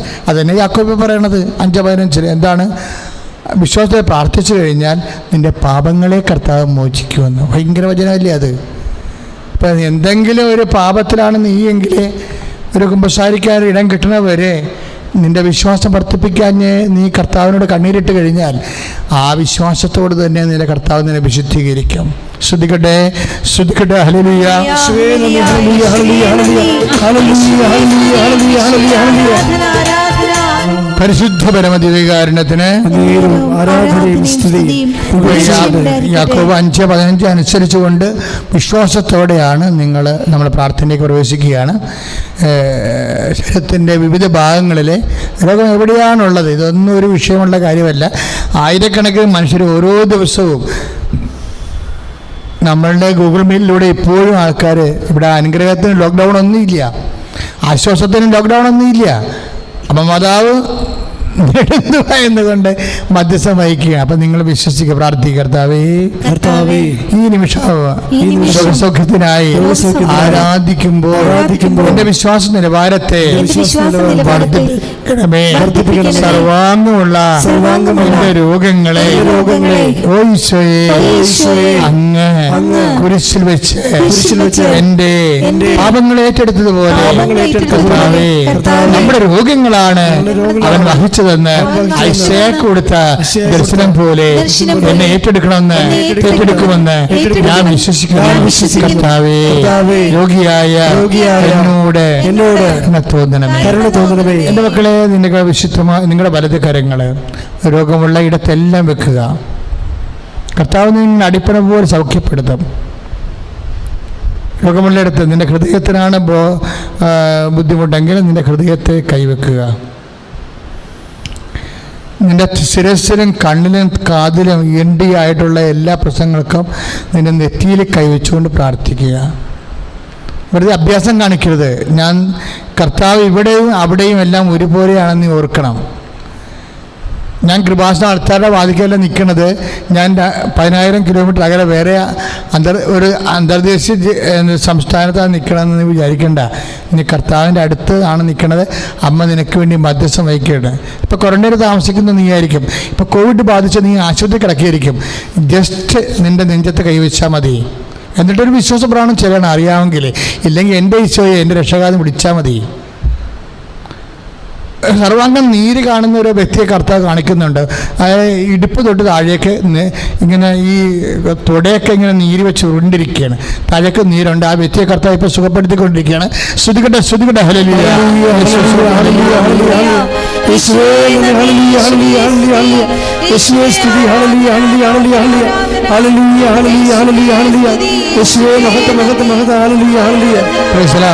മക്കളെ, അതുപോലെ തന്നെ ഉദരവേദന ഉള്ളവർ ഉദരത്തിൽ കൈവച്ച് പ്രാർത്ഥിക്കണം.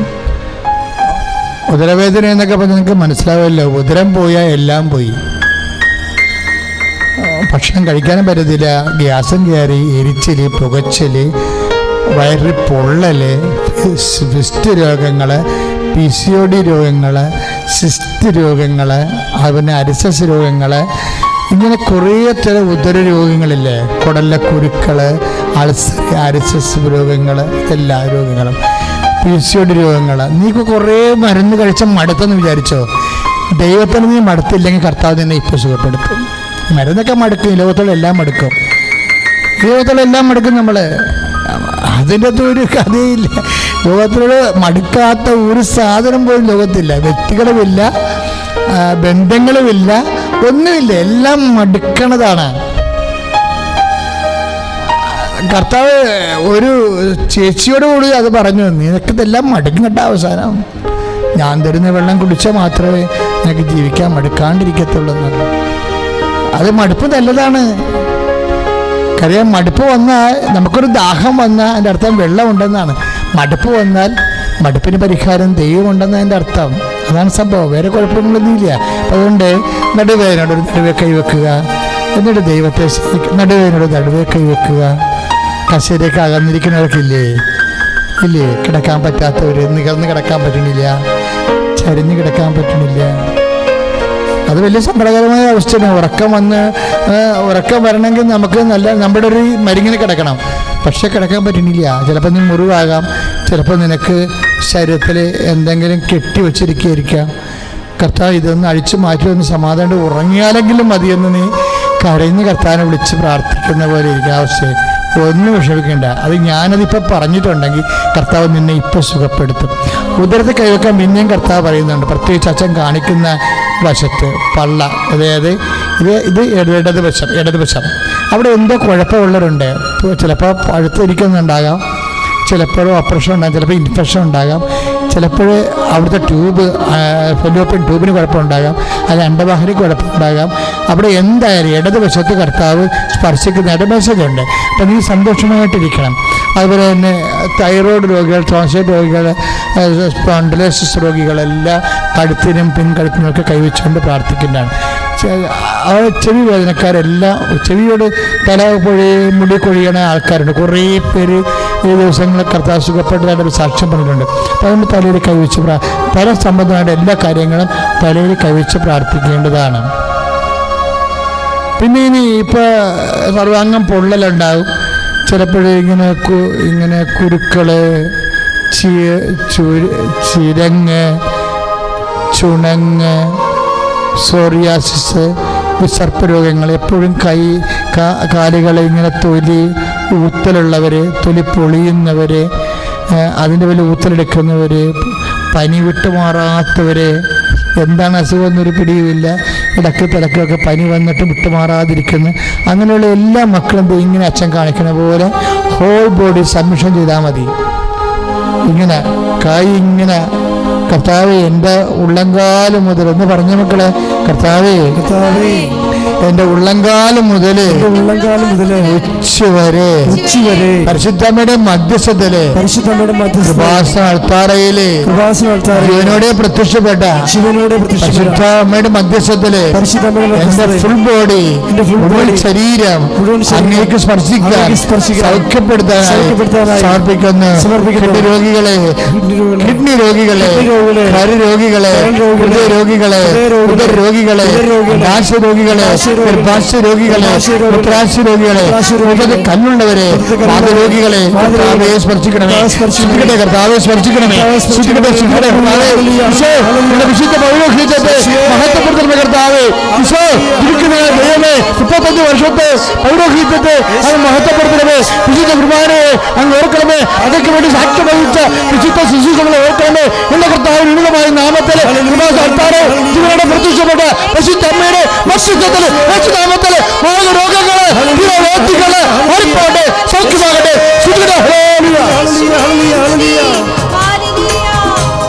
തിരുക്കരത്താൽ താങ്ങിയെന്നെ, തിരുരക്തത്താൽ കഴുകണമേ. തിരുക്കരത്താൽ താങ്ങിയെന്നെ, തിരുരക്തത്താൽ കഴുകണമേ. പെരുമഴ പോ പെയ്യട്ടെ, പെരുമഴ പോ പെയ്യട്ടെ. യേശുവിൻ രക്തം, യേശുവിൻ രക്തം, യേശുവിൻ തിരുരക്തം, യേശുവിൻ രക്തം, യേശുവിൻ രക്തം, യേശുവിൻ തിരുരക്തം. ഈശോ അല്ലാതെ വേറെ എന്ത് കോലങ്ങൾക്ക് പോയിട്ടുള്ളവരെ കർത്താവ് കാണിച്ചു. ഈശോ അല്ലാതെ വേറെ ഏതെങ്കിലും ഒരു പവർ എന്ന് പറഞ്ഞ് സങ്കല്പിച്ച സാങ്കല്പിക ശക്തിയിൽ വിശ്വസിക്കുകയോ അങ്ങനെ ചെയ്തിട്ടുള്ള ആൾക്കാരെ അനുദപിക്കാൻ വേണ്ടി ഈശോ പറയുന്നുണ്ട്. ഇപ്പോഴേ തന്നെയല്ല, ഇപ്പോഴേ ഈശോ പറയണത് കൂടുതൽ ദൈവസ്നേഹത്തോടെ പ്രാർത്ഥിക്കാനാണ് പറയണത്. നിങ്ങളുടെ ഇപ്പം ജോലി, വീട്, വിവാഹം, വഴിയില്ല, വീടില്ല, സ്ഥലമില്ല, വഴക്കാണ്, ജോലി നഷ്ടപ്പെടാൻ പോകുന്നു, ജോലിക്ക് പോകാൻ തിരിച്ചു പോകാൻ പറ്റണില്ല, നിങ്ങൾ പലതരത്തിലുള്ള നൈപുണ്യ പരീക്ഷകൾ, യോഗ്യതാ പരീക്ഷകൾ, IELTS, MOH, അതുപോലെയുള്ള പരീക്ഷകൾ, അതുപോലെ തന്നെ വിസ പ്രോബ്ലംസ്, അതുപോലെ തന്നെ റിലീവിങ് സർട്ടിഫിക്കറ്റ്സ്, അതുപോലെ ഇൻ്റർവ്യൂ കഴിഞ്ഞവർ, അതിൻ്റെ റിസൾട്ട് കാത്തിരിക്കുന്നവർ, അതുപോലെ തന്നെ അഡ്മിഷൻസ്, അതിനുവേണ്ടി സീറ്റ് കാത്തിരിക്കുന്നവർ, സീറ്റ് കിട്ടാതെ വേദനിക്കുന്നവർ, ഇങ്ങനെ ഓരോ തരത്തിലും വിഷമം അനുഭവിക്കുന്നവരുടെ മേൽ ദൈവികമായ ശക്തി ആവശ്യിക്കുന്ന സമയമാണ്. നിങ്ങൾ ശ്രദ്ധിക്കട്ടെ. ഹല്ലേലൂയ. കർത്താവേ, ഉടമ്പടി എടുത്തവരെ സംബന്ധിച്ച് പ്രാർത്ഥിക്കുന്ന വൈദ്യക്കാരൻ്റെ പരക്കസ്റ്റിൽ കർത്താവ് സമർപ്പിച്ച് പ്രാർത്ഥിക്കുന്ന കർത്താവ്, എല്ലാ ദിവസവും അഖണ്ഡ ജപമാല റാലി കൂടിക്കൊണ്ടിരിക്കുന്നവരെ സമർപ്പിച്ച് പ്രാർത്ഥിക്കുന്ന കർത്താവ്. ഈശോ ഇപ്പോഴ് വിവിധമായ ജോലി, വീട്, വിവാഹം, അതുപോലെ ജീവിതത്തിന്റെ ഭൗതിക പ്രതിസന്ധി അനുഭവിക്കുന്നവരെ, എല്ലാ തരത്തിലും വീടില്ലാത്ത കർത്താവ്, വീടിന് അപേക്ഷ വെച്ച് ക്യാൻസർ കിട്ടാത്തവരെ, കുടുങ്ങിപ്പോയവരെ, എല്ലാ തരത്തിലും വേദന അനുഭവിക്കുന്നവരെ കർത്താവ് സമർപ്പിച്ച് പ്രാർത്ഥിക്കുന്നു. ഓരോ സ്ഥലത്ത് ജോലി ചെയ്യാൻ ബുദ്ധിമുട്ടുള്ളവരെ, ജോലി ചെയ്തിട്ട് അവിടെ തൊഴുത്തിൽ കൊത്ത് പലതരത്തിലുള്ള പാരയപ്പം കർത്താവ്, മാനസികമായി ഇടിയുണ്ടായിരുന്നവരെ, ട്രാൻസ്ഫർ കിട്ടാത്തവർ കർത്താവ്, ട്രാൻസ്ഫർ കിട്ടാൻ ശ്രമിക്കുന്നവർ കർത്താവ്, വെള്ള വിഷയത്തിൽ കർത്താവ് ട്രാൻസ്ഫറിന് വേണ്ടി ആഗ്രഹിക്കുന്നവരെ, ഇങ്ങനെ ജീവിക്കാൻ മാർഗമില്ലാത്തവരെ, വരുമാന മാർഗം അടഞ്ഞു പോയവരെ, വരുമാനം നഷ്ടപ്പെട്ടവരെ കർത്താവ്, പലതരത്തിൽ മാനസികമായ സംഘർഷം അനുഭവിക്കുന്നവരെ, ക്യാൻസർ രോഗികളെ, സമാധാനത്തിന് കേസാക്കപ്പെട്ടവരെ, യേശുക്രിസ്തു ഉന്നതമായ നാമത്തിൽ ദൈവികമായ കരുത്ത് ലഭിക്കട്ടെ. ശ്രദ്ധിക്കട്ടെ.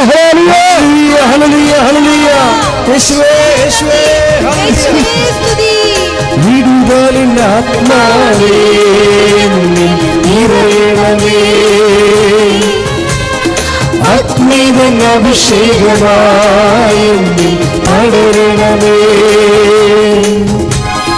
വിടുതലിൻ ആത്മാവേ നിറയണമേ, അഗ്നിതൻ അഭിഷേകമായി പടരണമേ. മക്കളെ, വളരെ കർത്താവ് അമ്മ മധ്യസ്ഥം വഹിച്ചുകൊണ്ട് ദൈവപ്രകാശത്തോടുകൂടി ദിവ്യകുർബാന നിൻ്റെ ഹൃദയത്തിലും കുടുംബത്തിലും നിറഞ്ഞു തുളുമ്പണ സമയമാണ്. മൗനമായി പ്രാർത്ഥിക്കണേ. ഇപ്പോഴേ എന്തെങ്കിലും വിഷയം അച്ഛൻ മറന്നു പോയിട്ടുണ്ടെങ്കിൽ മൗനമായി പ്രാർത്ഥിക്കണം. ജനിതകമായ തടസ്സങ്ങളും ആന്തരിക ജനിതക അവയവങ്ങളിലൊക്കെ ഭയങ്കരമായ രോഗങ്ങൾ വന്നവരെ കർത്താവ് സുഖപ്പെടുത്തുന്നുണ്ട്. നിങ്ങൾ നാണക്കേട് കൊണ്ട് സാക്ഷ്യം പറയാണ്ടിരിക്കരുത്. ഗൂഗിൾ മീറ്റിൽ വന്ന് സാക്ഷ്യം പറയണം.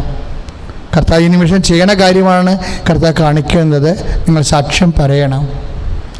പ്രൈവറ്റായിട്ടുള്ള സ്ഥലങ്ങളിലൊക്കെ മാരകരോഗം അനുഭവിക്കുന്നത് കർത്താവ് ഈ നിമിഷം സ്പർശിക്കുന്നുണ്ട്. കർത്താവ് നിങ്ങൾ സാക്ഷ്യം പറയണം. മക്കളില്ലാത്ത അടിവയറ്റ് സ്പർശിച്ചുകൊണ്ട് കുഞ്ഞിനെ തന്ന് കൃപാസ്ഥാനത്താരെ കുഞ്ഞുമായി വന്ന് സാക്ഷ്യം പറയാൻ ഇടയാക്കണമെന്ന് പ്രാർത്ഥിക്കാൻ മതി. 11 മക്കൾ അങ്ങനെ പ്രാർത്ഥിക്കുന്നതായിട്ട് മെസ്സേജ് ഉണ്ട്. കർത്താവരൊക്കെ അനുഗ്രഹിക്കും. അച്ഛൻ അവർക്ക് വേണ്ടി പ്രാർത്ഥിക്കും. ചില മത്സ്യങ്ങളൊന്നും കഴിക്കാൻ പറ്റാത്തവരെ കാണിച്ചു തരുന്നുണ്ട്. പക്ഷേ അത് കിട്ടാൻ മാർഗ്ഗമുള്ളൂ. പക്ഷെ കഴിക്കാൻ പറ്റണില്ല. അതുകൊണ്ട് ക്ഷീണിച്ച് വരുന്ന ശാരീരികമായ ആരോഗ്യം പോകുന്ന ജോലി എടുക്കാൻ പറ്റാത്ത അവസ്ഥകളുണ്ട്. ജോലി എടുക്കാൻ ഭക്ഷണം കഴിക്കാൻ പറ്റാത്തത് കൊണ്ട് ജോലി എടുക്കാൻ ആവതില്ലാത്തവരെ കാണിക്കുന്നുണ്ട്. അവരെല്ലാം കർത്താവ് സ്പർശിച്ചു കൊണ്ടിരിക്കുകയാണ്. പിൻകഴുത്തിൽ വേദന ഉള്ളവർ, കഴുത്തിന് ആട്ടമുള്ളവരെ, ഉറങ്ങാൻ കിടക്കുമ്പോൾ തല വെക്കുമ്പോഴായിരിക്കും കഴുത്തിൻ്റെ വേദനയും വിങ്ങലും പ്രത്യേകിച്ച് അറിയണത്. അതോടുകൂടി ഉള്ള ഉറക്കവും പോകും. അങ്ങനെയുള്ള വ്യക്തികൾ ഇപ്പോഴേ ആശീർവാദ സമയത്ത് കഴുത്തിൽ തൊട്ട് കർത്താവിനെ ഏൽപ്പിച്ച് പ്രാർത്ഥിക്കേണ്ടതാണെന്ന് പറയുന്നുണ്ട്. കുഞ്ഞുങ്ങളെ ഓർത്ത് 3 വയസ്സുകാരനെ, 4 വയസ്സുകാരൻ, 4ാം ക്ലാസ്സിൽ പഠിക്കുന്ന കുഞ്ഞുങ്ങളെ, 3 വയസ്സുകാരെ പ്രത്യേകം ഈ ആൺമക്കളെ കാണിച്ചു തരുന്നുണ്ട്. വിഷയം പറയുന്നില്ല. പക്ഷേ ആ കുഞ്ഞുങ്ങൾക്ക് വേണ്ടി കർത്താവ് ഈ നിമിഷം ആശീർവദിക്കുന്നുണ്ട്. അവർക്ക് വേണ്ടി പ്രാർത്ഥിക്കട്ടെ. ആ മക്കളില്ലാത്തവരാണെങ്കിൽ ആ മക്കൾ വേണ്ടി പ്രാർത്ഥിക്കട്ടെ. കുഞ്ഞുങ്ങൾ വഴിതിരിച്ചു പോവുകയും അപകടപ്പെട്ടു പോവുകയും ചെയ്തിട്ടുണ്ടെങ്കിൽ അവരെ കർത്താവ് സന്ധിക്കുന്ന സമയമാണ്. അവർക്ക് വേണ്ടി പ്രാർത്ഥിച്ച് മൗനമായി പ്രാർത്ഥിക്കട്ടെ.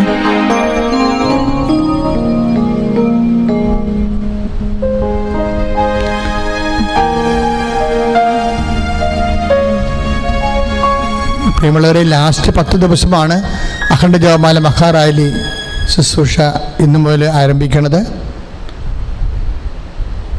നിങ്ങൾക്ക് ഇഷ്ടമായി ഇതുവരെ പ്രാർത്ഥന കൂടാത്തവരും 1-2 കൊന്ത് ജപമാല ചെല്ലുന്നതിനും കൂടുതൽ പ്രത്യേകം ഓർപ്പിക്കുകയാണ്. ഇത് മിഷൻ മാസമാണ്.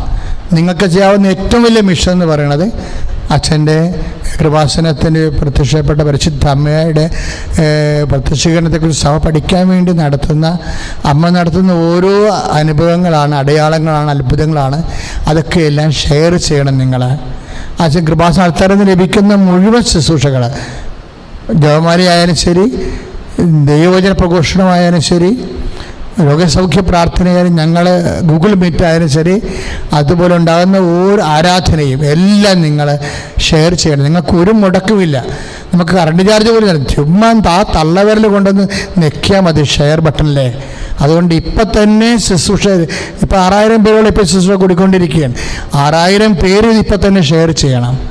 നിങ്ങളുടെ ഫേസ്ബുക്കിലേക്കും വാട്സപ്പിലേക്കും എല്ലാം കർത്താവെ അറിയാത്തവരെ അറിയിക്കാൻ, അറിഞ്ഞവരെ ആഴപ്പെടുത്താൻ, ദൈവനാമത്തെ മഹത്വപ്പെടുത്താൻ ഈശോനാമത്തെ ഞാൻ ഷെയർ ചെയ്യണമെന്ന് പറഞ്ഞുകൊണ്ട് ഈ ഷെയറിങ് കൊണ്ട് കർത്താവെ എൻ്റെ രോഗത്തെ സുഖപ്പെടുത്തണമേ, ഈ ഷെയറിങ് കൊണ്ട് കർത്താവെ എൻ്റെ കുടുംബത്തിന് സമാധാനം നൽകണമെന്ന് പ്രാർത്ഥിച്ചുകൊണ്ട് ഈശോനാമത്തിൽ ഇപ്പോൾ ഷെയർ ബട്ടൺ ക്ലിക്ക് ചെയ്യുക. അതിനുശേഷം ആരാധന ആശീർവാദം സ്വീകരിക്കുക. നമ്മുടെ എല്ലാ ജീവിത നിയമങ്ങളെയും ദൈവകരങ്ങൾ സമർപ്പിച്ചുകൊണ്ട് യേശുയുടെ ആശീർവാദം സ്വീകരിക്കാം. ഹല്ലേലൂയ ഹല്ലേലൂയ ഹല്ലേലൂയ ഹല്ലേലൂയ ഹല്ലേലൂയ. യേശുവേ ആരാധന ആരാധന. ഹല്ലേലൂയ ഹല്ലേലൂയ ഹല്ലേലൂയ ഹല്ലേലൂയ. യേശുവേ മഹത്വം മഹത്വം മഹത്വം. ഹല്ലേലൂയ ഹല്ലേലൂയ ഹല്ലേലൂയ ഹല്ലേലൂയ. യേശുവേ നന്ദി ഹല്ലേലൂയ. യേശുവേ സ്തുതി ഹല്ലേലൂയ. ആരാധന ആരാധന ആരാധന. ഹല്ലേലൂയ ഹല്ലേലൂയ ഹല്ലേലൂയ ഹല്ലേലൂയ. യേശുവേ നന്ദി ഹല്ലേലൂയ ഹല്ലേലൂയ ഹല്ലേലൂയ ഹല്ലേലൂയ ഹല്ലേലൂയ. പരിശുദ്ധ പരമമാ ദിവ്യകാരുണ്യമേ എന്നുമെന്നും അങ്ങേക്കാരാധന. പരിശുദ്ധ പരമമാ ദിവ്യകാരുണ്യമേ എന്നുമെന്നും അങ്ങേക്കാരാധന. പരിശുദ്ധ പരമമാ ദിവ്യകാരുണ്യമേ എന്നുമെന്നും അങ്ങേക്കാരാധന.